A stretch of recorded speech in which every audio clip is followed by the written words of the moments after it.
नमस्कार। तो आज आप सुबह से सभी न्यूज़पेपर में देख रहे हैं कि किस तरह से हेडलाइंस बीपीएससी द्वारा बिहार में शिक्षकों की जो नियुक्तियां की जानी है, जिसमें कमोबेश सभी ने एक तरह से हेडलाइंस बनाए हैं। हमने भी 7 से 8 न्यूज़पेपर को देखा है, उसमें से कटिंग जो आपको स्क्रीन पे दिख रहा है वो हमने कटिंग लिया है और कटिंग को बहुत ही ध्यानपूर्वक मैंने पढ़ा है। उसके बाद मेरी जो पहली प्रतिक्रिया है कि यह विश्वस्त सूत्रों के माध्यम से जो आई है अभी ऑफिशियली आना बाकी है, पहली बात है। दूसरी बात है कि सभी ने बताया है कि 1,79,000 प्लस शिक्षकों की नियुक्तियाँ होनी है, लेकिन 6 से 8 में जो 1745 बताया गया है, मेरे ख्याल से वह डेटा जो है कहीं ना कहीं गलत है, क्योंकि इतनी कम संख्या नहीं हो सकती है, क्योंकि मैं एजुकेशन डिपार्टमेंट में था और जो कैलकुलेशन हुए हैं कहीं ना कहीं मिस्टेक है, पहली। दूसरी बात है कि जो आई है रिक्तियाँ वो जिले से प्राप्त होने के बाद आई है और जैसा कि आपने देखा है कि यह पदवर्ग समिति को भेज दिया गया है। तो सबसे पहले हम एक डायग्राम के माध्यम से समझेंगे कि यह प्रोसेस क्या होती है। सामान्य तौर से 2006 से पहले आप सभी जानते हैं कि जो नियुक्तियां हो रही थी वो बीपीएससी द्वारा ही हो रही थी। 2006 के बाद स्थानीय स्वशासन के माध्यम से, जिसमें कि ग्राम पंचायत, प्रखंड और जिला परिषद के माध्यम से आपकी नियुक्तियां हो रही थी। लेकिन अब जो नई अधिसूचना ये है उसके मुताबिक हर लेवल पर बीपीएससी द्वारा एग्ज़ाम कंडक्ट की जानी चाहिए। अब बीपीएससी एग्ज़ाम में कंडक्ट करने से पहले का जो प्रोसेस है, जैसा कि आपने न्यूज़पेपर में देखा होगा कि पदवर्ग समिति को भेज दी गई है। पदवर्ग समिति चीफ सेक्रेटरी सर की अध्यक्षता में कमेटी होती है, जिसमें कि फाइनेंस डिपार्टमेंट का भी कंसेंट लिया जाता है, क्योंकि कोई भी नए पद को क्रिएट करने के लिए पदवर्ग समिति में जाना जरूरी होता है। एक और बात कि जो भी नियोजित शिक्षक हैं वह डाइंग कैडर बना दिया गया है। डाइंग कैडर का मतलब है कि आप जब तक नियोजित हैं, आप रिटायर हो जाएंगे, धीरे धीरे वह डाइंग हो जाएगा, धीरे धीरे समाप्त होता चला जाएगा।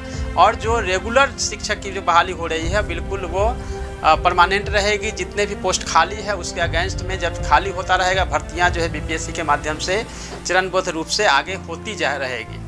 लेकिन अभी जो सीटें अभी अनाउंस हुई है, जो न्यूज़पेपर आप देख रहे हैं, 1,79,000 प्लस सीटें अभी आई है, जैसा कि आप न्यूज़पेपर में देख रहे हैं। साथ में मैं कहना चाहता हूं कि सीट घट सकती है, बढ़ सकती है, लेकिन अभी तक तो यह न्यूज़ था कि 2.5 लाख सीटें खाली है। लेकिन डिपेंड करता है कि कितनी सीटें भरी जानी है, कितनी अभी आवश्यकता है। हाँ, यह जरूर है कि पदवर्ग समिति में इसलिए भेजी जाती है ताकि वो सीट को जो है अप्रूव किया जाए, क्योंकि पदवर्ग समिति में नई कोई भी पोस्ट क्रिएट की जाती है तो वहाँ अप्रूवल जरूरी होता है। पदवर्ग समिति में आने के बाद यह जो है वो पहुंच जाएगी एजुकेशन डिपार्टमेंट। एजुकेशन डिपार्टमेंट से फिर से इसको भेजा जाएगा जिलों को, जहां आरक्षण रोस्टर को क्लियर कराना पड़ेगा। उसके क्लियरेंस जरूरी है, क्योंकि यह डिस्ट्रिक्ट कैडर होने वाली है, तो डिस्ट्रिक्ट से ही इसके आरक्षण रोस्टर क्लियर होंगे। आरक्षण रोस्टर क्लियर आप सब जानते हैं कि कई लेवल पे आरक्षण है, महिलाओं को भी आरक्षण दिया गया है। वो हर बिंदु को सेट करने के बाद वापस रिवर्ट होकर डिस्ट्रिक्ट से आएगी एजुकेशन डिपार्टमेंट फिर से इसको भेजेगी कैबिनेट। राज्य मंत्रिमंडल से अप्रूव होने के बाद अपनी अनुशंसा के साथ शिक्षा विभाग जो है उसको भेजेगी बीपीएससी एग्जाम कंडक्ट करेगी। एग्जाम कंडक्ट करने से पहले बीपीएससी अपनी अधिसूचना जारी करेगी। एग्जाम के पैटर्न्स, टोटल डिटेल्स जो है वो बीपीएससी के नोटिफिकेशन में आएगी। बीपीएससी द्वारा आपके एग्जाम जो है ऑब्जेक्टिव टाइप्स के होंगे और आपको केवल और केवल एक ही फेज एग्ज़ाम देना है। उसमें आप पास कर जाते हैं, उसके बाद बीपीएससी रिवर्ट जो है करेगी। बीपीएससी के द्वारा वो एजुकेशन डिपार्टमेंट आएगी, आपके जो सिलेक्शन होने के बाद रिकमेंडेशन है, और फिर डिस्ट्रिक्ट को भेज दिया जाएगा, जहां आपकी नियुक्ति जो है मिल जाएगी। ये पूरी प्रोसेस होगी। ये पूरी प्रोसेस होने में समय लगेगा, जैसा कि आप देख रहे हैं। लेकिन नॉर्मली जो है बीपीएससी द्वारा नोटिफिकेशन से पहले कम से कम अभी भी जो है 3 चरण तो बाकी है। पदवर्ग समिति से अप्रूवल बाकी है, कैबिनेट से अप्रूवल बाकी है, और फिर यह जो है डिस्ट्रिक्ट से रोस्टर क्लियरेंस होगी और फिर बीपीएससी जाएगी। तो ये पूरे प्रोसेस को करने में समय तो लगेगा। जैसा कि आप देख रहे थे पिछले वीडियो में, मैंने आपको बताया था कि मई में नोटिफिकेशन आएगी, जून में आपका एग्ज़ाम हो जाएगा। इस तरह के जो है न्यूज़ आ रहे हैं, तो आपको मैं फिर से रिपीट करूँगा, पूरी प्रोसेस जो है बिल्कुल ट्रांसपेरेंसी के साथ सरकार द्वारा की जा रही है। इसमें समय तो लगेगी, लेकिन हाँ, जो भी होगा ठोस होगा, लेकिन बहुत जल्दी प्रक्रियाएं की जा रही है, इसलिए समय तो कम लगेगा, लेकिन इतना नहीं कम समय नहीं लगेगा कि आपको 50-60 दिन में एग्जाम देना है।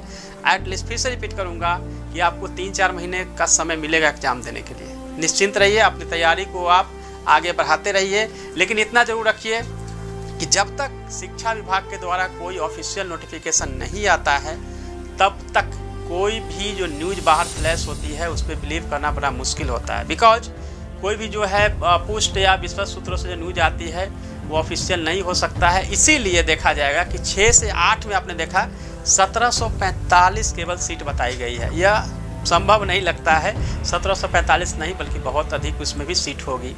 यह भूलवश या फिर मिस्टेक से ऐसा हुआ है जिसके चलते एक ही सोर्स से सभी जगह न्यूज़पेपर में छपी है तो सेम टू सेम सभी जगह ये चीज़ें जो है आई है। उसको एजुकेशन डिपार्टमेंट ने भी कुछ नहीं इस पर रिएक्शन आया है, कुछ नहीं कर सकते, ऑफिशियली भी कुछ नहीं है। लेकिन इस तरह से जो न्यूज़ आते हैं उस पर आप बिल्कुल घबराने की ज़रूरत नहीं है। जहाँ भी ज़रूरत होगी मैं आपको क्लैरिफाई करूँगा, आपको स्पष्ट करूँगा। आप सभी अपनी तैयारी पे फोकस रखिए और जो भी न्यूज़ आता है, जब भी आपके मैसेज आते हैं तो मुझे आना पड़ता है आपको बताने के लिए।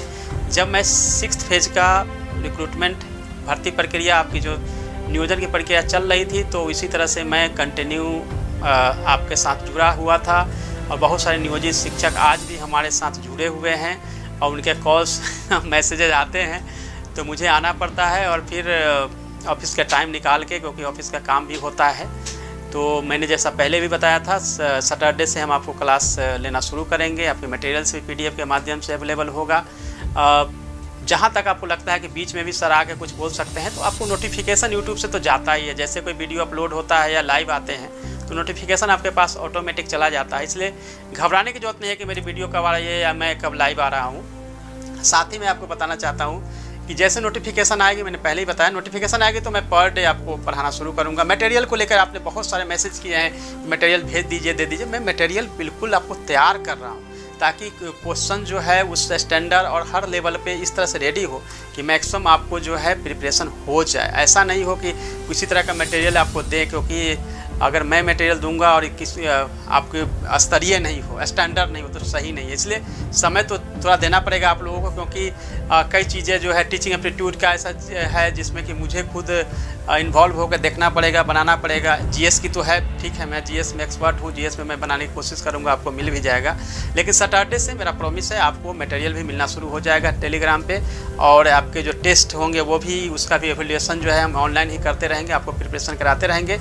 जो नियोजित शिक्षक हैं वो भी नहीं घबराएं, क्योंकि आप सभी अभी जनगणना में लगे हुए हैं। तो ऐसा मत सोचिए कि जनगणना में लगे हुए हैं और मेरे पास समय नहीं मिलेगा, ऐसा कुछ नहीं है। समय अच्छा मिलेगा, प्रिपरेशन का भी समय मिलेगा, लेकिन हड़बड़ाने की कोई ज़रूरत नहीं है। आप प्रिपरेशन करिए, GS के कुछ बुक्स जो है आप उसको पढ़ते रहिए।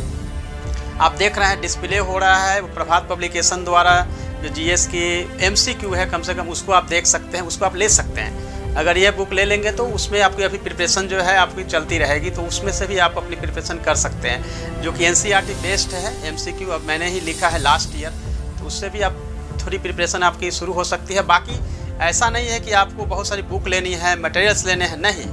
मैं जो मटेरियल दूंगा उसी को पढ़िएगा। आपको बहुत सारी बुक्स लेने की ज़रूरत नहीं है, क्योंकि कई स्टूडेंट ने या कई शिक्षक अभ्यर्थी ने लिखा है कि सर इतनी सारी किताब लेंगे तो हम कंगाल हो जाएंगे। इसकी चिंता नहीं करनी है। जो भी बुक्स वगैरह होगी और जिस लेवल पे मेरी हेल्प की ज़रूरत होगी, ऑलवेज मैं आप लोगों के साथ हूँ, क्योंकि आज से 3 साल पहले से जो शिक्षक अभ्यर्थियों और नियोजित शिक्षकों के साथ जो रिश्ता है वो बहुत पुराना है और आगे भी कंटिन्यू रहेगा। और मैं आप लोगों के साथ हमेशा जुड़ा हुआ हूँ और आपको कंटिन्यू मैं आपको तैयारी करवाता रहूँगा। आज जब भी इस तरह की कोई भी न्यूज़ आएगी जिसमें कि आपको आप घबराने लगते हैं, परेशान होने लगते हैं, उसको दूर करने के लिए भी आता रहूँगा। धन्यवाद, ऑल द बेस्ट।